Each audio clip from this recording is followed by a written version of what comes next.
It's on my bottle of water, and it's like I've got my own selfie stick now. Yeah, but let's see if we get anyone watching. I've been popping up the last few weeks, just blogging, nothing really to shout about. I'm just going to see if we can still get the numbers we were getting a few years ago, and if not, it's not always about the numbers 118. It's about staying in tune with each other. But because it's a random live, I have to think on the spot. So I'm going to ask you people, what's this summer been like for your chest condition? Because it's been a summer from hell. It's almost like we're living in winter. We had a few nice, spells of sun today, and then covered with grey skies, and it's gone a bit cold. And I'm finding this summer that we've had to put the heating on a bit.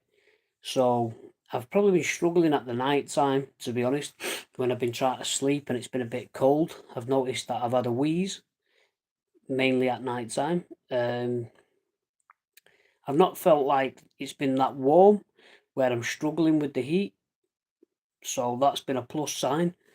But apart from that, I just think everything's just where it feels like just before winter kicks in. You know, when you feel like you've got the sniffles. I've noticed this year alone, especially the cold season, it stayed for ages. I went to church last week, and when I went, the priest had his cloak on, and he kept coughing. Now, at first, I thought maybe he's picking up on someone's bad spirit, or it's the incense that they burn. But no, he kept going into his sleeve, getting his tissue and coughing. He apologised and just said, "Listen, I've had a bit of a cold, so at the end of Mass, I won't be meeting and greeting. I'm just going to go back and listen to what my mother used to say and sleep it off and sweat it out." But yeah, it seems to be never-ending cold season. My mother's had a few chest infections. This time around, I've not been too bad with my infections, and I am due my own IVs soon. I don't know when they're going to send for him, but I know someone who's due at the same time as me, and they've told me that they're due anytime soon. They've actually had the referral, so mine should be going in soon. And this is the part that I hate, because it's the inevitable. You can't get away from it. You know it's coming. It's a big sacrifice as well when you're on a home IVs, because it takes a big chunk of your life up. It's not just 2 weeks and the nurses go and you get back to full health. It's just it can almost take a further 2 week to find yourself where you were before the IVs, because it's the recovery from the meropenem. It really, really drags you down. It tires you out like mad. I was having about 2 or 3 naps a day when under meropenem. And if you struggle with your sleep like I do, it's like having a sleeping tablet, so it's not too bad. But I'm not being rude if anyone's left comments. I just don't know what it's doing here. Can't see anything at the moment, so I'll just talk until I end it. I had a breathing test scheduled for tomorrow, but I've had to reschedule it because I'm at a funeral. Quite a sad story, really. The person is called Deborah, and she's had a very, very hard life. She lost a son to cancer when he was only about 21. Then she lost a mother and father in quick succession, if that's the word I'm looking for. And then she recently lost a sister. God bless her soul. She ended up in the psych ward, and it didn't end good for her, and we think she took her life. So tomorrow we'll be paying respects. All right, Michael. Yeah, tomorrow we'll be paying respects to Deborah at the local church, and then on to the cemetery. But it goes to show you that life isn't just this easy thing. There's people battling, a lot of things in their head, and lung disease was my biggest battle until I actually got psychology for it, because at the time I was struggling with not getting the treatment. As you know, people who know me before, I wasn't getting treatment. I had a bare minimum nebulizer and rescue packs and things like that. So for about a year, maybe no, it was about 3 years. It lasted about 3 years, this cycle, and it's when I changed my specialist to. He's actually a professor now, changed him to Professor Doctor, well, not Professor Doctor, Professor Nawar Bakeley, and he's a very, very good specialist at Salford Royal. So he got me under major screenings for all sorts, where I actually had a bronchoscopy because I kept attending A&E, and when I went to A&E, they just kept sending me home on the same antibiotic I was on, sending me back home. And it's when I seen Noir and I told him that this has been going on for a while. They're finding nothing. They're finding nothing in my sputum, but I'm telling them I don't feel well. I know my own body. Stop putting me on this antibiotic to only put me on that antibiotic, then to revert back to the antibiotic that wasn't working. So when he sent me for a bronchoscopy, it's when they found something called Stenotrophomonas or something like that, and it's a very rare bug to get. It's found in deep soil, aquatic based things. And at the time, I was being silly. I was sucking some air tubing, and I was just sucking it so the water would come up, and then I could sort of siphon the water out. And I did it when I was having some little cube tanks with better fish, and I got really poorly, and I think that's where it come from. So bear in mind that sometimes your hobbies can be detrimental to your health. So that's gardening. If you're doing any type of gardening, suggest you wear gloves, even a mask, because you don't know what's deep rooted in them soils. Right, Audrey Peacock and Henrik Larsson. Hey, that name there, it looks like Henrik Larsson, but then you've got the Haaland. I'm seeing a few players there. But yeah, thanks for everyone just tuning in. Like I say, I'll keep you posted. I'm getting a phone call on the 25th of July, and that's from Wythenshawe Hospital to see if I'm getting back on tobramycin, because there's been a massive shortage, and I've gone about a year and a bit now without the tobramycin. So I've been struggling, but I've changed my diet. I've changed my diet massively. I don't have the big. I wouldn't say the big, but I've just had my pasta. I don't have the big belly that I had a few months ago. So just taking things a little bit serious now. Going into me, I won't say me 40th year. I'm 38 in September. But oh, thank you, Rebbe. Weak person. Look, I thought I was a strong person, mate. I survived a lot that life's thrown at me. So if you're telling me a weak person, I don't know what you are. But anyway, going back to the topic, just change your diet. I don't need to show my biceps, mate. Um, just stick with your diet. What I will suggest, I did on the last one. This is really good. Stay away from like not fruit corners, what they call, yeah, fruit corners, all that stuff with loads of sugar in. But this is the most natural yogurt you'll get. It's the Greek yogurt, low fat, plenty of protein in there, and it won't create loads of mucus. You see, the foods that we eat contribute 90% to our mucus build up, and people don't understand this.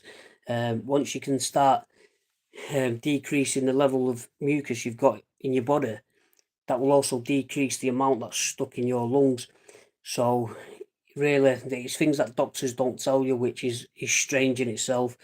If you can change your diet, you can also improve your overall health, and throw in some exercise when you can. Obviously know that there's different people with different conditions. Even if you've got bronchiectasis, COPD, whatever it is, we're all restricted in different ways. So I'm not saying to go on a treadmill. I'm not saying to go on, you'll ever walk, you'll ever run a marathon. Forget that, because the person I was dealing with and I was trying to help was telling me that they'll never be able to run a 10k, they'll never be able to do a marathon. But that's not the end result. The end result is making you even 5-10% better.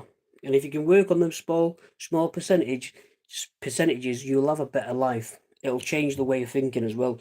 Your overall mental health will be better, and your physical health will be a little bit better. As we get older, we also go on the decline and decline with our health. And if we're just going to sit there and say this is the cards that we've been dealt, and this is me now, you get that a lot. This is me now. Then you're heading for a disaster. So just change your mentality a bit. And if you don't feel like you can change your mentality by yourself, seek that professional help. Speak to your doctor and say, I would like to be referred to psychology because my condition has got me, got me in this rut, and over time it's made me more depressed. Because a lot of people don't realise that a physical illness that impacts you for your day-to-day living also impacts you mentally, massively mentally. And I don't think people get that kind of help. You get diagnosed, your bronchiectasis or whatever, you get a diagnosis, and then you go and see a specialist. But if it was any other condition, or disease, you would always have a follow-up with a psychologist.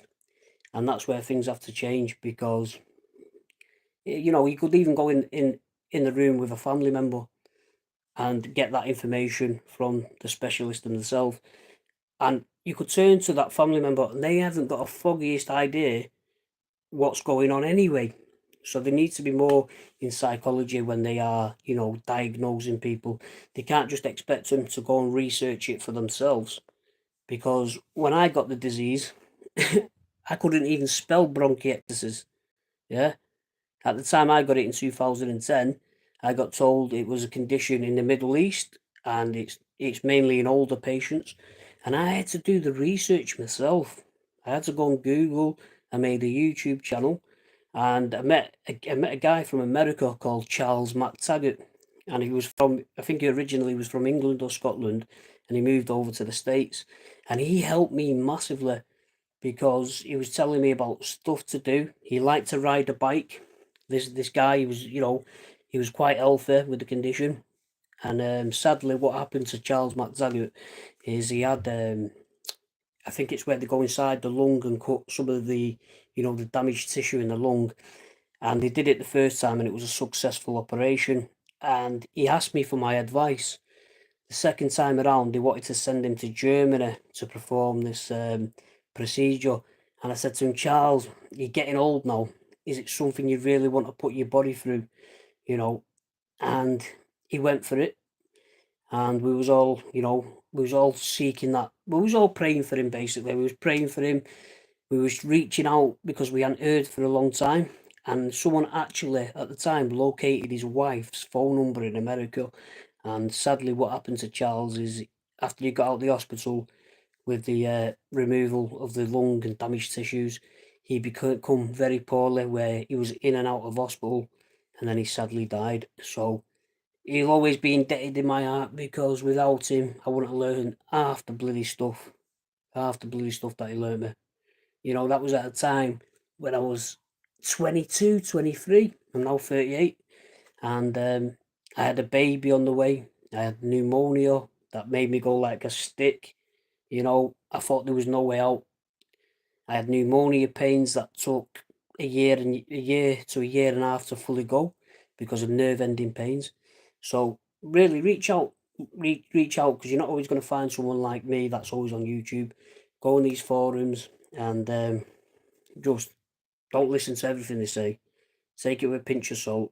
Write some stuff down, and when you actually go to your specialist, maybe bring some of these topics up, because there's a lot of research out there now that there wasn't when I was diagnosed. Let me tell you that. Anyway, guys, bronchiectasis is on the increase. It's got to do with, in my opinion, it's got to do with the contamination of the air we're breathing, the fuel from the cars. Back in the day when I was boxing training, before I got poorly, I used to do a lot of running. And back then, there wasn't half the cars that there is on the road now. And you don't see the people running like they used to on the roads, because I think people are, they're not stupid. Congestion with the cars, it's you're breathing that stuff in as you're opening your lungs. So yeah, I think they're doing the jogging elsewhere, whether it's on a field or in a gym. Yeah, car honks. We're in Salford here, mate. We're in Manchester, Salford. Yeah, I'm surprised you can't hear a siren. Yeah, but yeah, thanks, guys. I've got some good numbers there at one point. I think we had 10 watching. So let's carry on. If there's anything you want me to talk about, refresh my memory. Maybe leave a comment, subscribe, and I'll see you on the next one. Do, do, do, do, do.